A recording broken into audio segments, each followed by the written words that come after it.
Amém, queridos? Glória a Deus. Quero ministrar uma palavra no seu coração. Você já achou o texto, 1 João 3, de 1 a 10. Vamos ler juntos? Vede quão grande amor nos tem concedido o Pai, a ponto de sermos chamados filhos de Deus. E de fato somos filhos de Deus. Olha para o seu irmão e fala assim: você é um filho de Deus. Vamos modelar a nossa mente sobre isso. Por essa razão, o mundo não nos conhece, porquanto não conheceu Ele mesmo. Amados, agora somos filhos de Deus, e não se manifestou o que haveremos de ser. Sabemos que quando Ele se manifestar, seremos semelhantes a Ele, porque haveremos de vê-lo como Ele é. E assim mesmo se purifica de todo o que nele tem essa esperança, assim como Ele é puro. Todo aquele que pratica o pecado também transgride a lei, porque o pecado é a transgressão da lei. Sabeis também que Ele se manifestou para tirar os pecados, e nele não existe pecado. Todo aquele que permanece nele não vive pecando. Todo aquele que vive pecando não o viu e nem o conheceu. Filhinhos, não vos deixeis enganar por ninguém. Aquele que pratica a justiça é justo, assim como Ele é justo. Aquele que pratica o pecado procede do diabo, porque o diabo vive pecando desde o princípio. Para isso, se manifestou o Filho de Deus, para destruir as obras do diabo. Todo aquele que é nascido de Deus não vive na prática de pecado, pois o que permanece nele é divina semente. Ora, se não pode viver pecando, porque é nascido de Deus. Nisso são manifestos os filhos de Deus e os filhos do diabo. Todo aquele que não pratica justiça não procede de Deus, nem aquele que não ama a seu irmão. Amém? Vamos orar mais um pouquinho? Pai, eu te peço graça, que o Senhor nos renove em força e que o Senhor nos dê unção para ministrar essa tua boa palavra. E que essa palavra, ao chegar no nosso coração, venha gerar uma grande revolução dentro de nós. Em nome de Jesus. Amém. Eu não sei quanto vocês, eu estou muito realizado, muito feliz com o que Deus tem feito, mas também estou muito cansado. Esses dias quentes têm sugado da gente tudo, né? Sugado todas as nossas energias. Mas eu quero ministrar a você uma palavra que ela é de fato muito libertadora, porque ela fala sobre uma verdade do Evangelho, que é a verdade do Evangelho da graça versus o Evangelho da lei. Nós temos falado basicamente muito com vocês a respeito desses termos, mas é importante nós entendermos algumas coisas, porque da maneira como nós entendemos, da maneira como a nossa consciência ela começa a processar o Evangelho, nós começamos a ter uma conduta, e essa conduta ela está relativamente associado a tudo aquilo que nós acreditamos. Nós temos, por exemplo, aprendido que todo o aspecto de alguém que vive uma condenação faz dessa pessoa realmente viver aprisionado. Por exemplo, a Bíblia fala que o mundo ele jaz no maligno. A condição do mundo é a condição de uma condenação.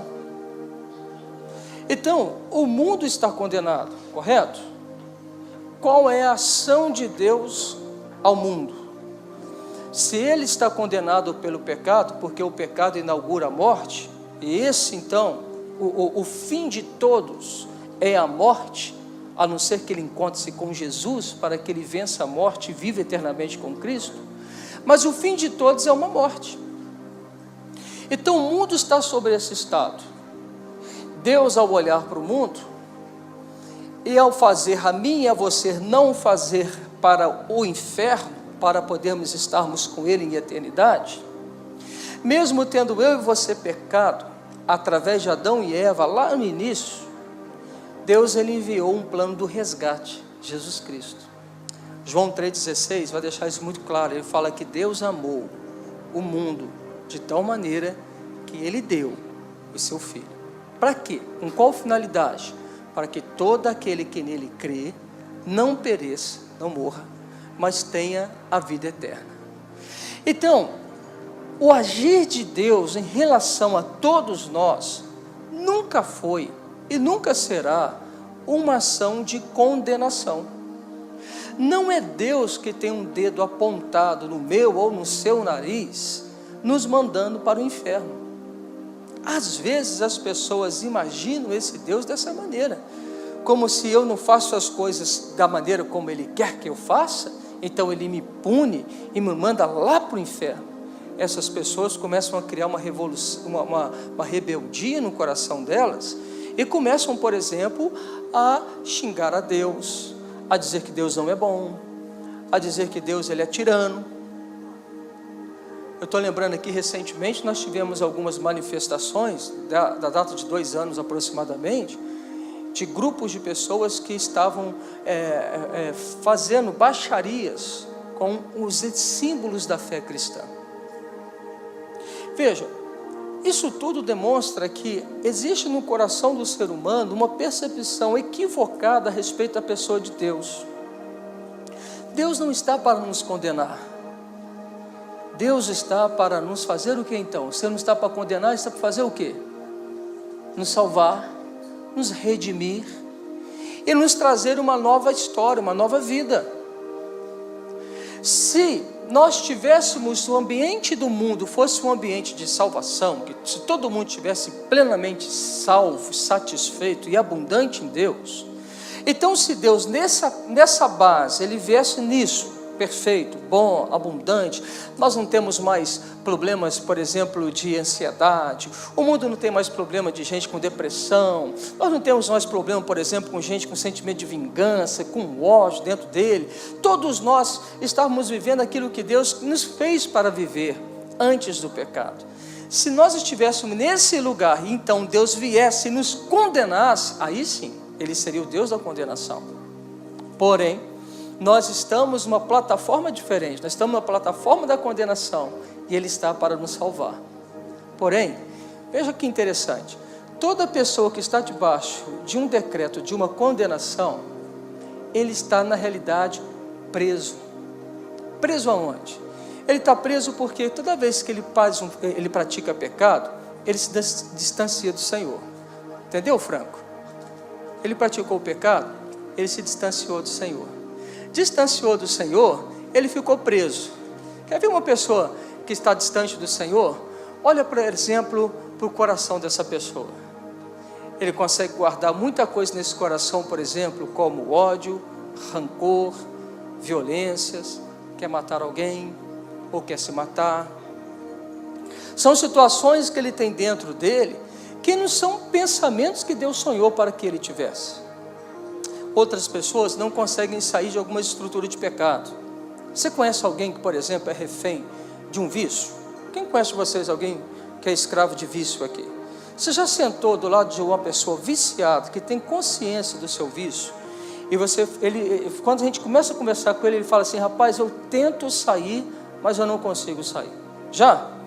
Essa pessoa, ela fala assim: eu não consigo, eu sei que isso faz mal para mim, mas eu não consigo. E quando eu estou falando vício, eu estou falando de toda ordem de vício. Uma pessoa cativa é uma pessoa presa, sem capacidade de se locomover e se mover. Esse é o estado da condenação. Então, a essas pessoas, Deus se apresenta como o Salvador delas. Mas quando Deus ele vem e nos dá a Jesus Cristo, e eu e você aceitamos a Jesus Cristo como nosso Salvador e o fazemos Senhor da nossa vida, algo mudou dentro de mim e de você.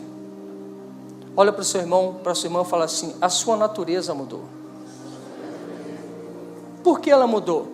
Porque antes de você ser de Jesus, você era o pecador, alienado às coisas de Deus. Vivia uma vida para poder ser uma ofensa a Deus. Na sua ignorância você agredia a Deus. Mas agora, quando você entregou sua vida para Jesus, você se tornou um santo, um filho. Sabia que você não é mais classificado como um pecador? Não quero dizer que você não peque. Eu quero dizer que já não é mais o rótulo, o pecador, que está estampado na sua testa, mas é o rótulo do Filho de Deus. O texto de Romanos, ele deixa isso muito claro. Ele fala: veja que grande amor nos tem concedido o Pai, a ponto de sermos chamados, de quê? De quê? Filhos de Deus. E de fato, somos filhos de Deus. Então, a sua natureza mudou dentro de você. Você já não tem mais a natureza do pecador, mas você tem a natureza do filho, do santo. Ah, mas o que isso pode mudar? Tudo. Porque veja, o que você... olha o que o Bill Johnson diz. Que eu e você sempre iremos refletir a natureza do mundo, nós estamos mais conscientes. O que ele quer dizer com isso? Se o seu mundo te faz você pensar a respeito de você, que você é um pecador, não merecedor da graça, não merecedor do perdão, que você não consegue nada, você vai viver nessa plataforma do mundo criado por você. Mas se você começar a acreditar que realmente nós fazemos parte de um povo de Deus, que fomos comprados, adquiridos pelo sangue de Cristo de Jesus, e que agora eu me tornei um filho, como que é a plataforma da operação? A plataforma é simples de você entender. O filho sabe que é filho, e o filho sabe que tudo que ele faz como filho. O filho sabe que ele erra, mas ele sabe que o pai também o perdoa. O filho quer agradar o coração do pai. Então o filho em todo momento, ele vive se correspondendo com Deus. O filho não fica com dúvida que ele é filho, fica? O filho fica com dúvida que ele é filho? Não. O filho, ele tem acesso às coisas do seu pai? Sim ou não? Sim. Quando nós servimos a um bom pai, e Deus é um bom pai, esse bom pai, ele é um pai que quer nos abençoar, correto? Então você imagina que o seu pai, o pai do céu, ele quer que você seja feliz? Sim. Agora é função do bom pai colocar limite no filho? Tem coisas que o bom pai, ele vai falar o seguinte: filho, agora não está pronto. Tipo, você com seu filho tem 14 anos e quer ganhar um carro para começar a dirigir. Você é um pai que tem condição de comprar um carro. Você daria um carro para o seu filho de 14 anos? Se você der um carro para o seu filho de 14 anos, você é inconsequente. Porque você está ensinando o seu filho a burlar algumas situações, a andar errado. Porque como eu vou dar um carro para o meu filho agora, se ele ainda não tem condição de adquirir a sua habilitação? Aí o que você fala com ele? Não, seu carro já está comprado. Quando você tirar a sua carteira, eu vou te abençoar e te dar o carro. Eu dei o carro na hora certa. Então tem coisas que eu e você precisamos entender, que tem tempo para tudo. E às vezes, não que você não mereça, mas é você não estar preparado para receber algumas bênçãos de Deus agora. Veja, quando Deus escolheu Davi para ser rei, e quando o profeta foi e ungiu Davi como rei de Israel, Davi já foi logo posto no reinado. O que teve que acontecer? Saul tinha que morrer. Então, nesse espaço de Davi rei, ungido por Deus, Saul desqualificado, seria a palavra? Desqualificado ou desungido, não sei, desungido por Deus, não mais rei diante de Deus, mas rei na nação. Veja, ele continua reinando sobre Israel, mas Deus não vê ele mais como rei. Agora Deus olha para Davi e fala: aqui está o meu rei.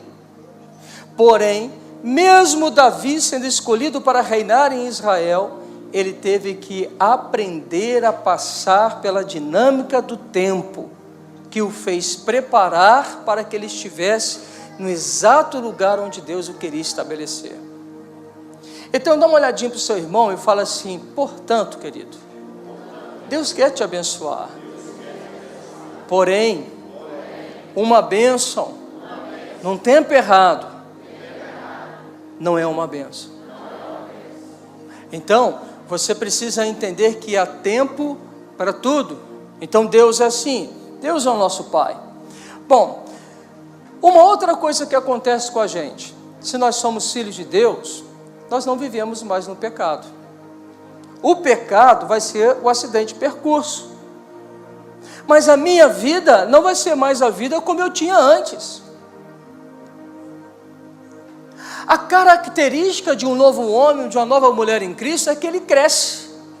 E cada vez que ele vai crescendo no amor, na profundidade do Senhor, o que vai acontecendo com ele? Ele não vai mais praticando as velhas práticas. Então, mas eu vacilei. Tudo bem, você vacilou, ok. E aí? E aí o quê? Não tem mais jeito para mim. Por quê? Não, porque Deus não vai me perdoar. Por quê? É porque eu pequei. Por quê? Eu pequei porque a carne é fraca. Por quê? Ela é fraca porque eu não vigiei. Por quê? Porque na hora que eu tinha que correr do pecado, eu corri para o pecado. Eu falei assim, por quê? Porque essa área ainda não entreguei a vida, o controle de Jesus. Os porquês são interessantes, porque os porquês te faz você entender o seu coração onde Deus quer te colocar. Mas o que você não pode perder de vista, não é porque você pecou que você deixou de ser um filho. Não é porque você pecou que Deus deixou de te amar. Não é porque você pecou que não há mais jeito para você. Eu tenho encontrado um monte de gente que vem, como a gente veio do impacto, pessoas que foram profundamente abençoados. Aí eles saem do impacto, vão viver novamente o ambiente da vida deles, vão ser tentados. E quando forem tentados, pode ser que eles também tropecem e caem. E muitas das vezes alguém que tropeçou e caiu, caminhou bem, estava lá com Jesus tantos anos junto, vai ao Pai e fala com o Pai, Pai, perdoa-me, eu pequei, ajuda-me a vencer aqui. Muda suas estratégias para que você possa cada vez mais crescer na graça do Filho de Deus. Olha, Jesus ele falou uma coisa interessante para nós. Jesus falou assim, se alguém fizer alguma coisa com você e você tiver que perdoar, perdoe. Não foi assim, Isabela? Perdoe. Quantas vezes? Quantas vezes quer perdoar? Quantas? 70 vezes 7. Quando Jesus fala 70 vezes 7, ele fala assim, o perdão tem que ser seu estilo de vida. O perdão tem que ser sua primeira opção, a sua primeira atitude. Agora, se Deus fala para nós perdoarmos 70 vezes 7, quantas vezes você acha que Deus perdoa? Mas você sabe qual que é a grande diferença? Quem tem um coração de filho que quer agradar o Pai, a obediência é o fruto do amor, e não o esforço de quem quer conquistar o amor. Guarda isso aqui, que isso aqui é uma chave. Então vamos lá. Quem tem um coração de filho que ama o Pai, a obediência é o fruto do amor. Ok? É porque vai me dando os insights, eu vou esquecendo aqui.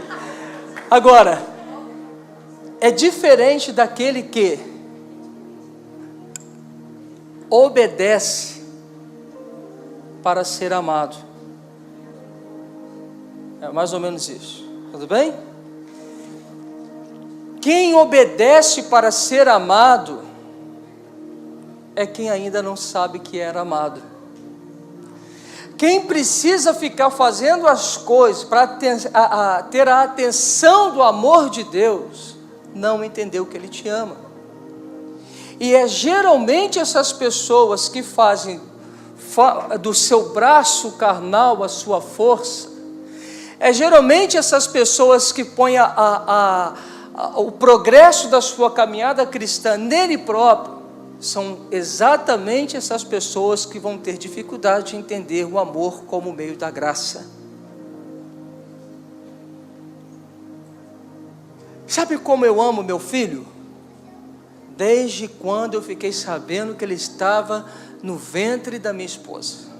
A mesma coisa com Sofia.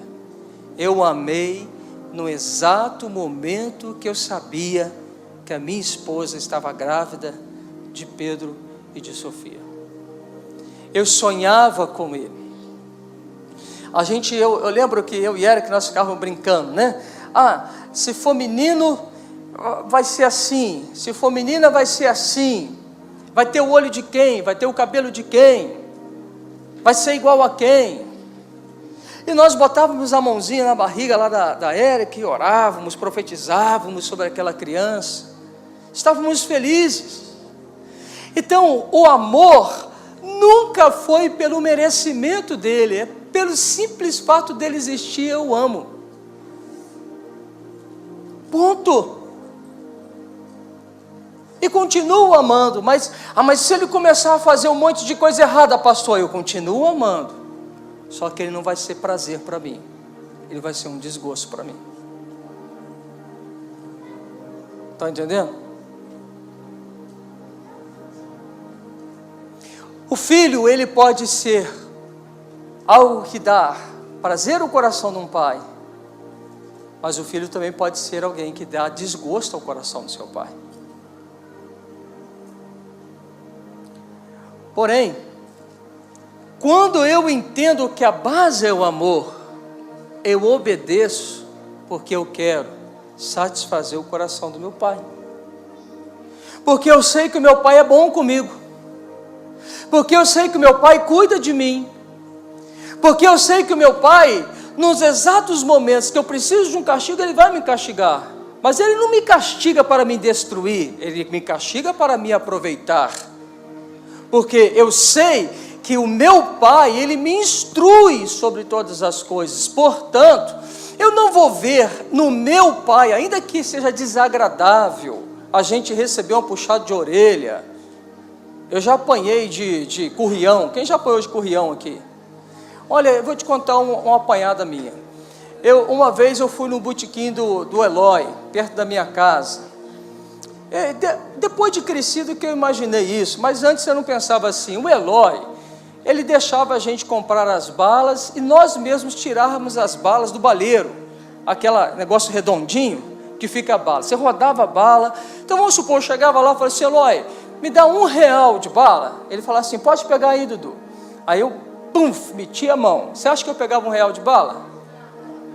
Rapaz, você pensa mal de mim, hein? Ah, você acertou, não. Eu pegava mais do que R$1. Pegava um monte de bala, mas era eu e os meus amigos tudo. Eu era assim.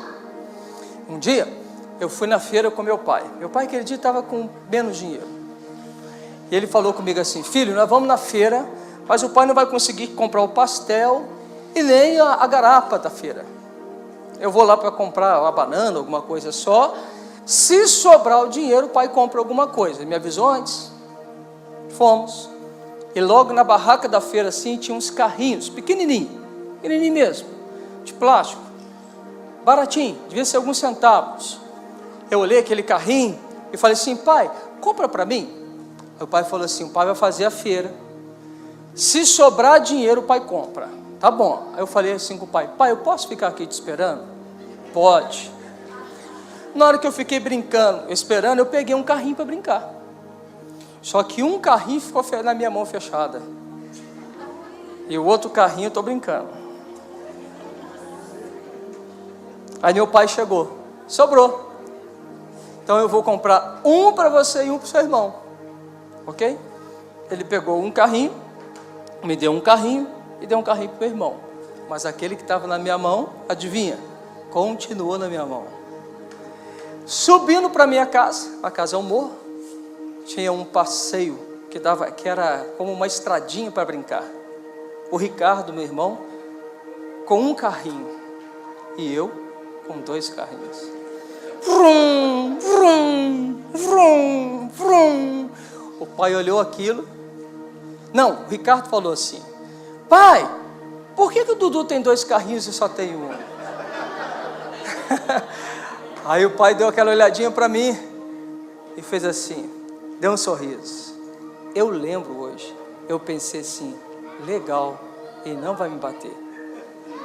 Quando eu cheguei em casa, Dudu, vem cá, quero falar contigo. Ih, pensa numa surra. Pensa na currião, comendo solto. E pensa na minha mãe entrando no meio do meu pai. Wilson, para com isso, pelo amor de Deus. Já tá bom. Pensa no menino fazendo xixi na calça.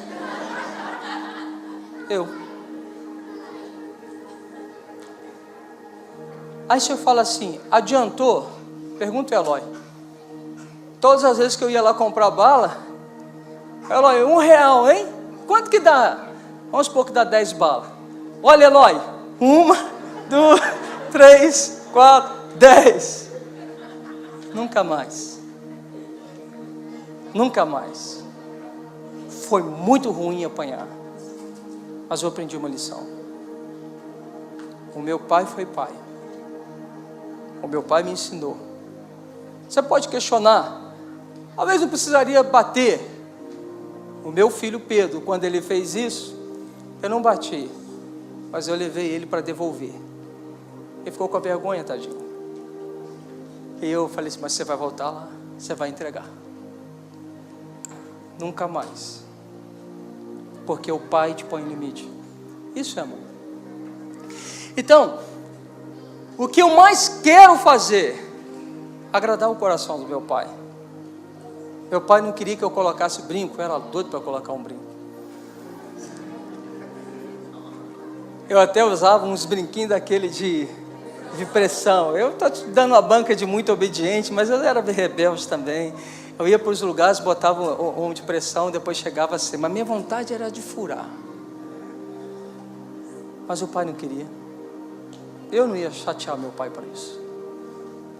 Porque me vale ter a afeição do meu pai, o amor dele por mim.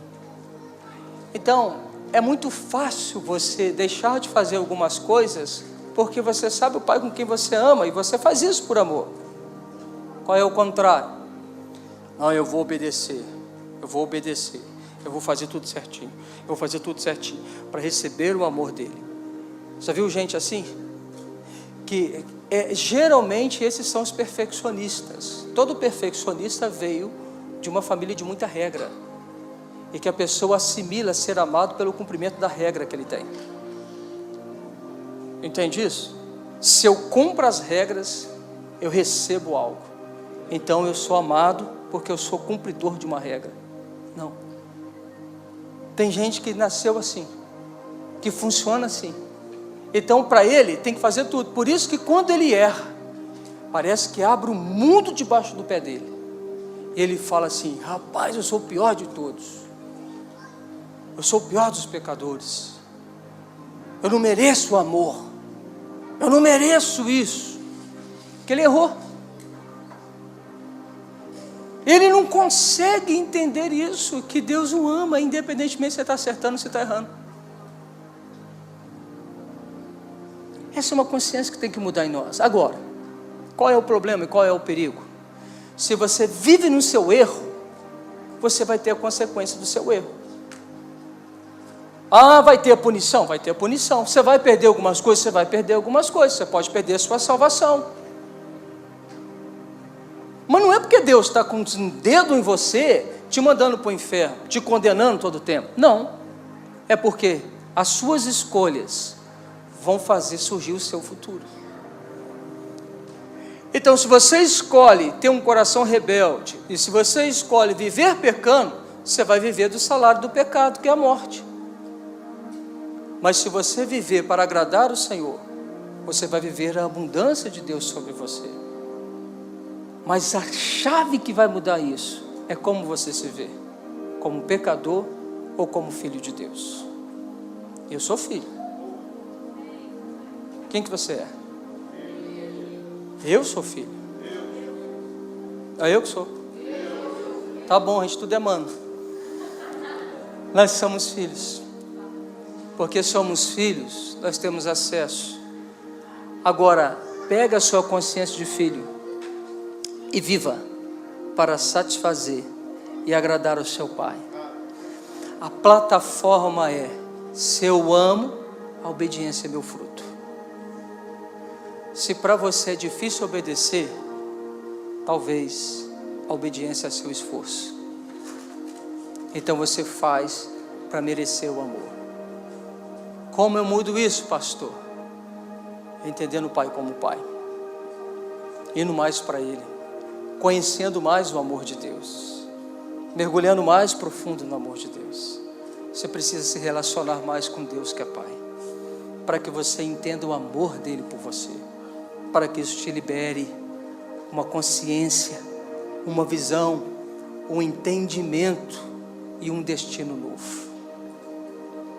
Esquece esse negócio de que Deus está te condenando, mas aprecie-se o fato de que Ele está te salvando, de que Ele está te amando e de que Ele está te melhorando dia após dia, porque você é um filho e Ele cuida de você. Você entendeu isso? Amém? Essa chave é poderosa demais.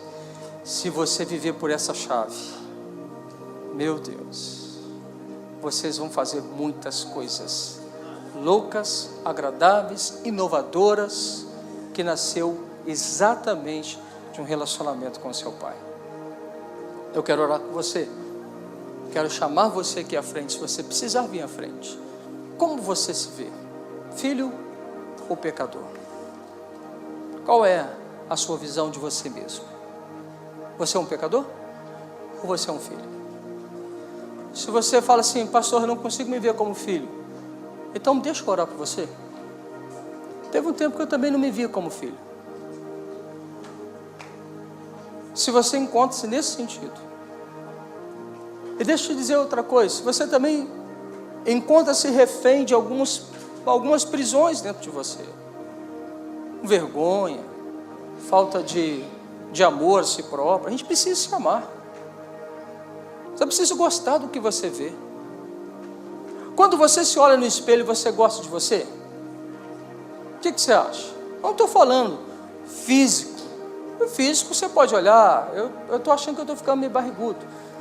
Eu fiz uma pesquisa agora, fiquei sabendo que todo homem depois de 40 anos, quando fica barrigudo, perde testosterona e perde energia.